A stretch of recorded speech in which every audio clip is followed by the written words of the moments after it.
બનાસકાંઠા જિલ્લાના કાંકરેજના કલશલપુરા ગ્રામ પંચાયતની માલિકીની બનાસ નદીના પટમાંથી બિન અધિકૃત રેતી ભરીને જતા 3 ડમ્પરો ઝડપાયા. પાલનપુર ખાણ ખનીજ વિભાગ દ્વારા 3 ડમ્પર ઝડપી અંદાજિત 90 લાખથી વધુનો મુદ્દામાલ ઝડપી સિહોરી પોલીસ સ્ટેશન લાવી કાયદેસરની કાર્યવાહી હાથ ધરી.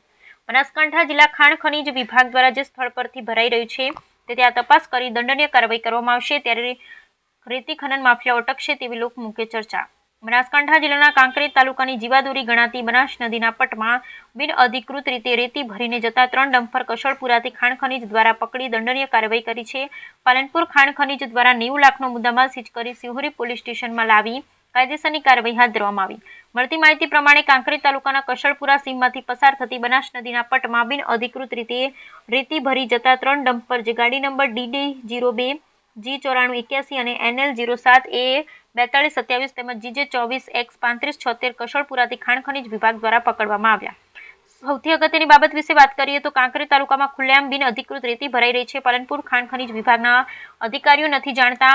અવારનવાર ચેકિંગ દરમિયાન ગાંડીની દંડનીય કાર્યવાહી કરવામાં આવે છે, ત્યારે હવે ખુદ પોતે પણ ખનીજ વિભાગના અધિકારીઓને ડમ્પરને સીઝ કરી 90 લાખ ઉપરાંતનો મુદ્દામાલ જપ્ત કરી દંડનીય કાર્યવાહી હાથ ધરવામાં આવતા ભૂમાફિયાઓમાં ફફડાટ ફેલાયો. ત્યારે હવે આખરે સરપંચ અને તલાટી પંચાયતની મિલકત સાચવવાની જવાબદારી કોની રહેમ નજર હેઠળ સાદી રીતે ખનન કરવામાં આવી રહ્યું છે, કોની મિલીભગત, આવા વિધક સવાલો લોકમુખે ચર્ચાનો વિષય.